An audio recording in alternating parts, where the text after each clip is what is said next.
This is Talk of the Town, a weekly program featuring community events happening in and around Northeast Michigan, with your host, Nancy Smitham, and get the latest news from Alpena Community College with Dr. Olin Joyton. And now today's Talk of the Town.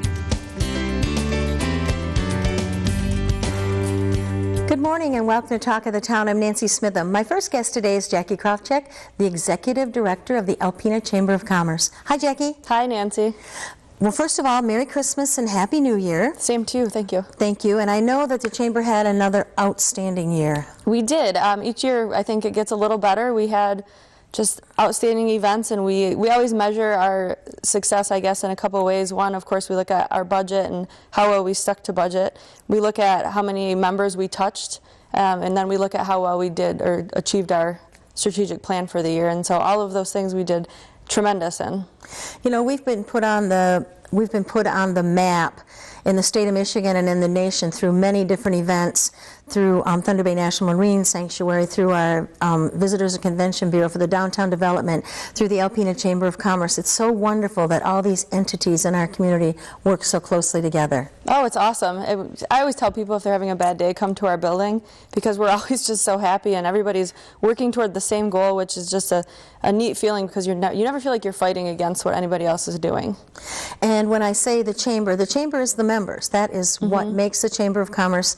It gives it the strength, gives it the money to do all the wonderful events that you do, lobbying in Lansing, bringing events to town. That's the important thing, that you're a chamber member.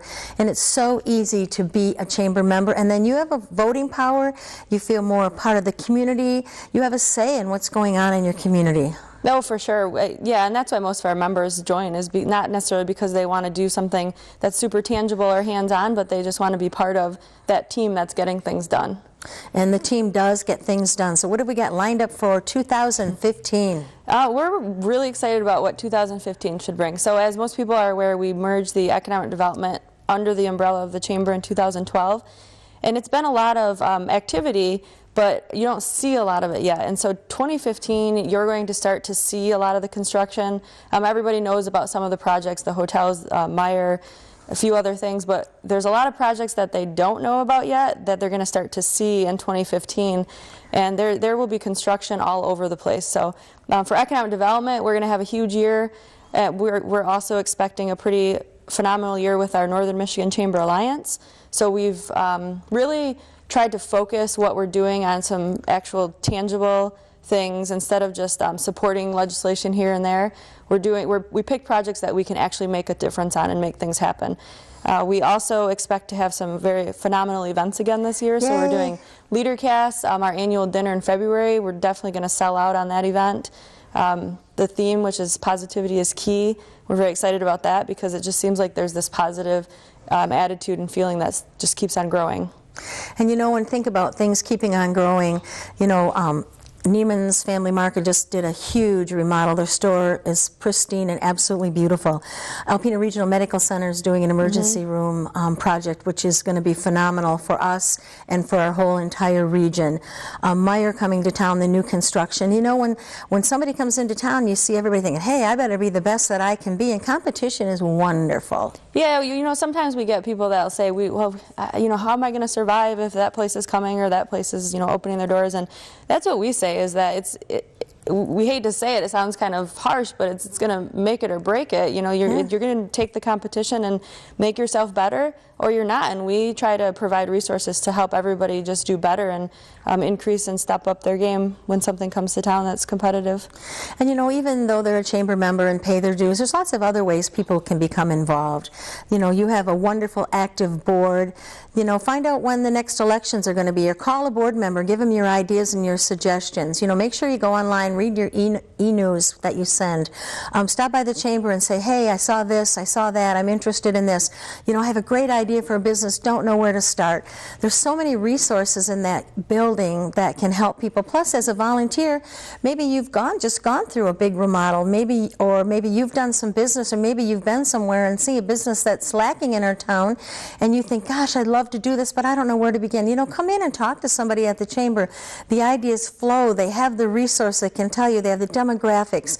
And a lot of times before you apply for a business loan, you have to have all these demographics. Walk in the door, get them, walk out the door.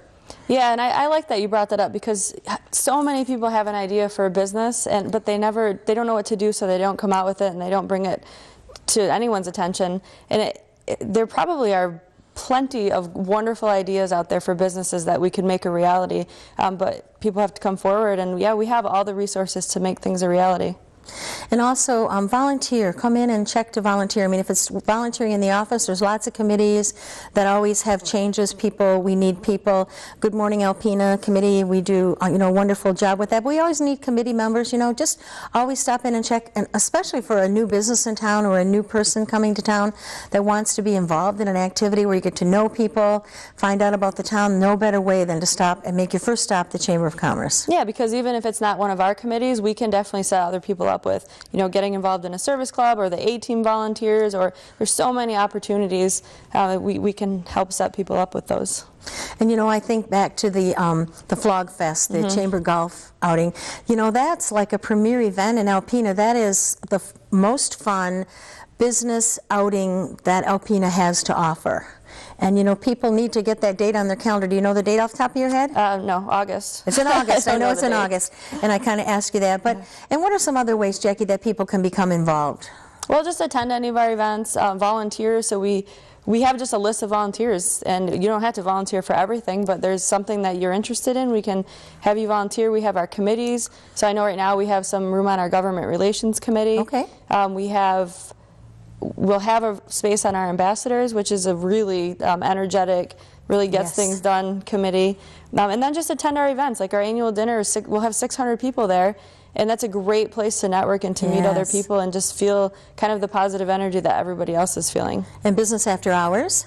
Yep, we have one that we'll be doing in conjunction with the Alpena News Business Expo, so we'll have that in February as well. There's the Good Morning Alpena events, like you mentioned. Yes. There's just so many things for people to get involved in, whether it's attending or helping at, or just taking a survey when we ask for input on something. Yes. That's important too. And for someone to be able to get the e-blast that you send out, how do they get in touch with you to get that? Because that's pretty informative, keeps you up to date, lets you know about any of the podcasts, any of the training opportunities that are coming up and being sponsored by the Chamber, something that everyone should have. Yeah, they can call us, they can email us, they can tell us on Twitter or Facebook, they can stop in, they can fax us. We have all channels of communication are open all the time. Okay, and as far as membership, same thing, stop in, call, find out what memberships includes, and get those dues paid, and let 2015 be the year that you join the Alpena Chamber and become an active part of your community. That's right. It's a great way to support the community. It is. Thank you very much for being here. We're out of time, and I look forward to hearing all kinds of good things about all this new construction coming soon. Thanks, Nancy. Thank you. I'll be right back with Ann Diamond from Alpena Regional Medical Center following these messages.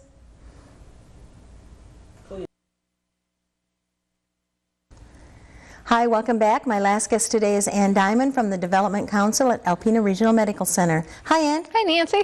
I know that as we were talking with our previous guest about all the wonderful changes in Alpena, the new businesses, the remodels, all the exciting things that are happening in town, there's nothing more exciting than the emergency room department remodel, revamp, renovation happening in our community. Yes, indeed. It's a big project, and we're really excited to be able to offer it to the community. It's the last remodel of the emergency department happened in 1996. Wow. And so it's long overdue. It's long overdue. And all these wonderful little pamphlets are out and about everywhere telling people about it and how they become involved in treating you right now. And treating you right now, that's an important thing for an emergency room. It certainly is. Our emergency room had some older technology and older, the structure of it was, a philosophy that was very relevant in 1996 and 97 and early 2000s. But now, with patient privacy and everything, one of the largest benefits of the new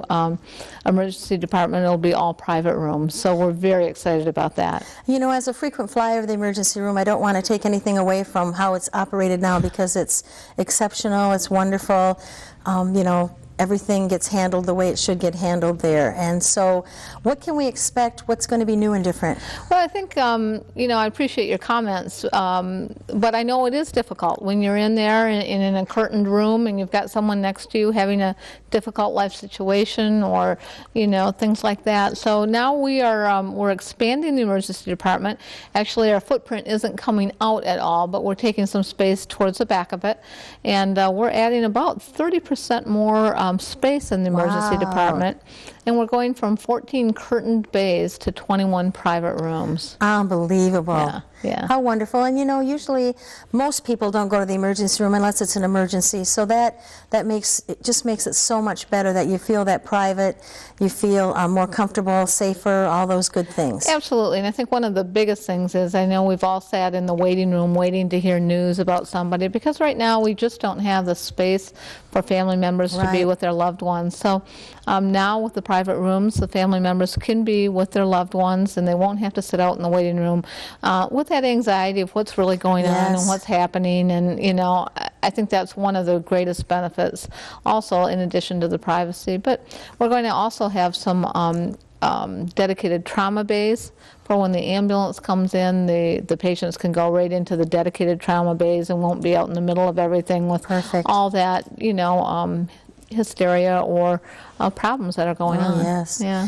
And so the silent campaign to build this wonderful department started some time ago. It did. The whole project began about 3 to 4 years ago, where we did some paired rankings. We talked to, of course, the board, the development council, the executives, the community we talked about, and decided that this was the way to go. And so the development council started laying their plans about how we were going to approach the community about this project. So we set what we thought was a realistic goal of $500,000 to $600,000 in the silent campaign, and $1 million is a total for the development council to raise. The actual project's about a $7.5 million project. So we started down that path in August, and we kind of closed the silent campaign on December 1st exceeded our goal magnificently, and are very humbled by the community's support of $1.27 million. Okay, but we still have a long ways to go. We still have a long ways to go. Just because our goal was $1 million, any extra funds that we can bring in to assist the hospital with this project, we're certainly going to do that. So we've got the 5 committees of the Development Council. They'll be beginning after the first of the year with a community effort. Many people have already received maybe year-end appeal that suggested any donations can go to the emergency department project, but we're excited to be able to offer the community the opportunity to support such a vital enhancement of the hospital. And one thing we want to get out there to the community is, if you can't afford to make those $500,000 donations or the $200,000 or the, any donation is going to add up and be very helpful. Absolutely. There's no donation that's too small. There really isn't. And we're just very thankful that people are remembering the hospital in their charitable contributions. The hospital is really important to the community. And, it is. We are the largest employer, and where would you go if you didn't have the emergency department here? The closest hospital probably would be Gaylord or Tawas. That's a long ways to go for emergent care. So we're really excited to be able to give the patients the best care possible. And talking about business, when a business thinks of remodeling, when a business thinks of opening a new place in Alpena, when a professional thinks of moving to the area, hospital is one of the first things that they take a look at. Absolutely.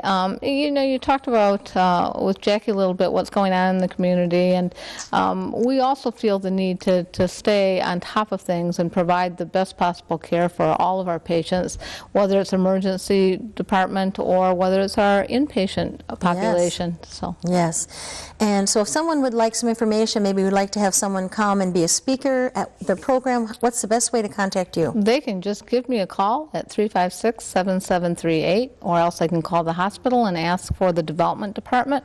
We'd be glad to share our knowledge about the emergency department project, share the facts of what we've got going on, and just let people know what opportunities are available. And whether it's a donation or not, just to have the knowledge in the community about the project is really a good thing. Yes, and just, go out and tell people about your wonderful experiences there and let people know, how blessed we are to have the hospital in our community. Absolutely. And the Cancer Center and everything else that goes with it. Well, this actually was the largest project we've done since the Cancer Center, which was about 12 years ago, 13 years Wow. ago. So, yeah. That's amazing. Yep. Okay, anything else we want to cover today? Unless you have any other questions about the project, I think we're all set. No, and I'd like to encourage everyone to stop by and pick up this or, contact someone. Everyone in town knows someone from one of the Development Council committees. Stop them, ask them about it, talk to them, get some highlights, I'm just really excited about the changes that will be happening there. I am too, and we have a lot of different opportunities for people to give, whether it's their business or whether it's a planned gift or a gift of appreciated securities. The stock market's doing pretty well right now. It's coming back up after last week, and so we can help with some tax benefits of giving also. And I'm a proud member of the Annual Support Committee, so if anyone has any questions or like to know how to, be a member and pledge $100 a year, give me a call. I'll be glad to get you all the information, and that $100 will be very important towards this wonderful project. Absolutely, absolutely. All right.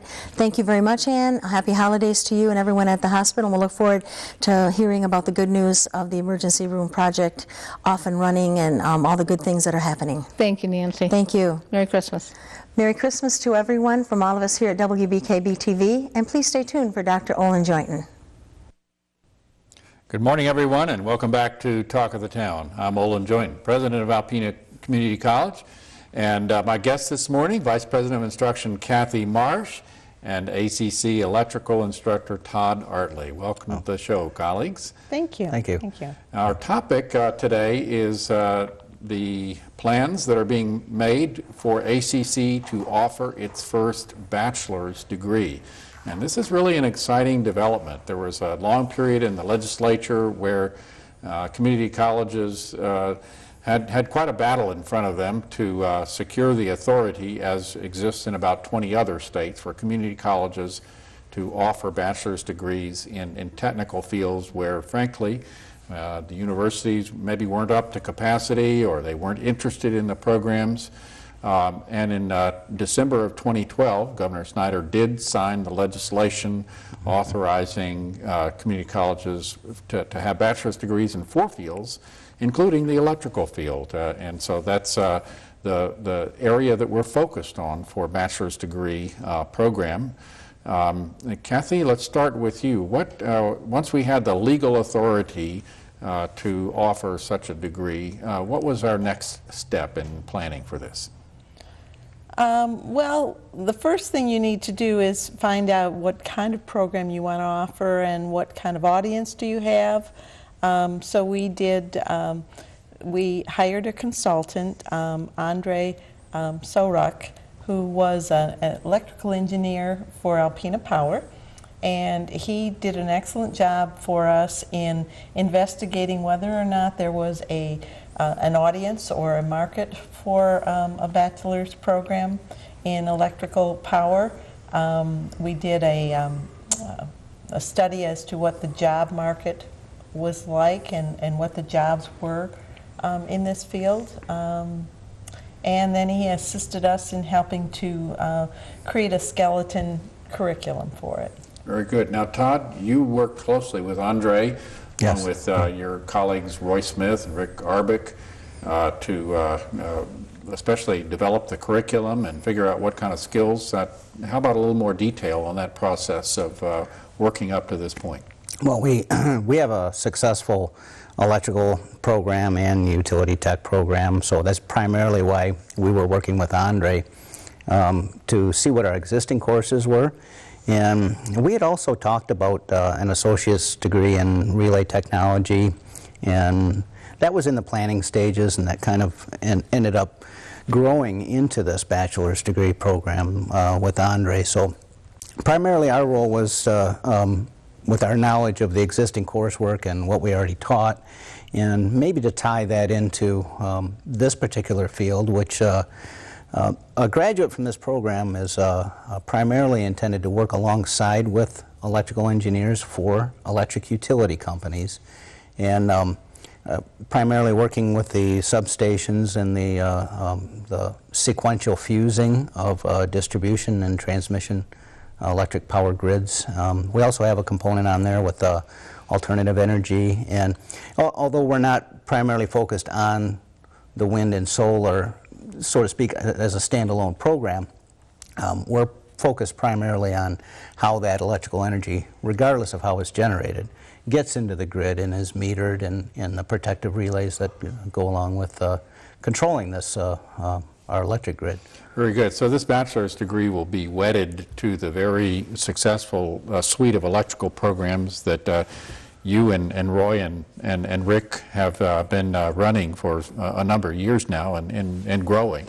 Yeah, and it's almost a perfect storm, so to speak, because we're scheduled to have our grand opening of the brand new Ferris Worth Electrical Power Technology Center. So we've got the facilities in place, and we've got some wonderful staff, and I'm also on the curriculum committee, so I know about the developing of new programs, and I really want this program to succeed, so we've done it right, I think. Mm-hmm. We've done a proper needs study, and there appears to be a wealth of jobs out there, a hole that, you know, the bachelor's degree, the traditional four-year institutions haven't been able to fill. Right. So it's kind of a niche market for us, and I think it's successful. Our learning technology technician, Dawn Stone, who used to work for Michigan Works, was very helpful to us in figuring out whether there was going to be a market for the grads.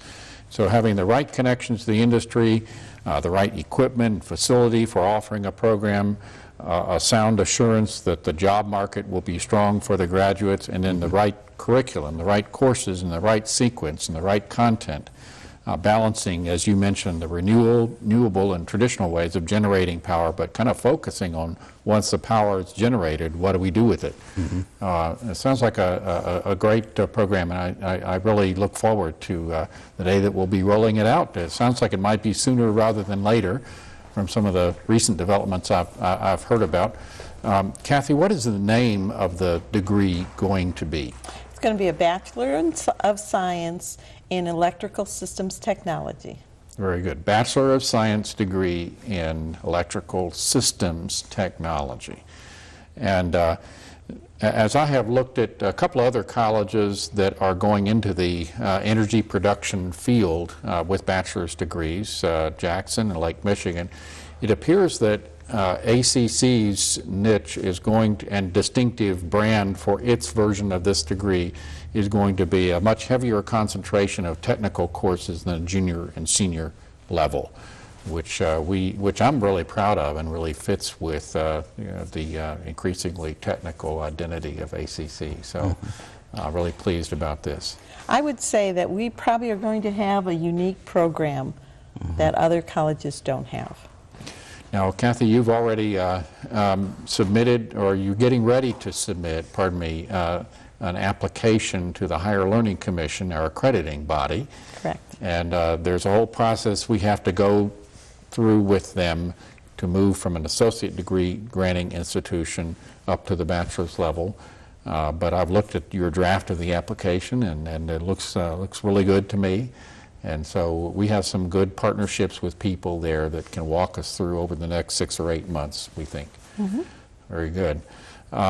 So Todd, you said that the graduate of this program would likely be employed to work both with technicians in the field and the electrical engineers and management, maybe a bridge between the two components of the workforce in a power company. Am I getting that more or less correct? That would be an accurate description. I would also like to add, too, that some of the smaller utility companies don't necessarily have a full-time engineer on staff, and they contract those services out. And this person then could step in, not to take the place of a contractor, but to work full-time at the utility company and direct the resources that the contractor would provide for them. So, like I said, it's a unique whole. There's definitely a need for this position.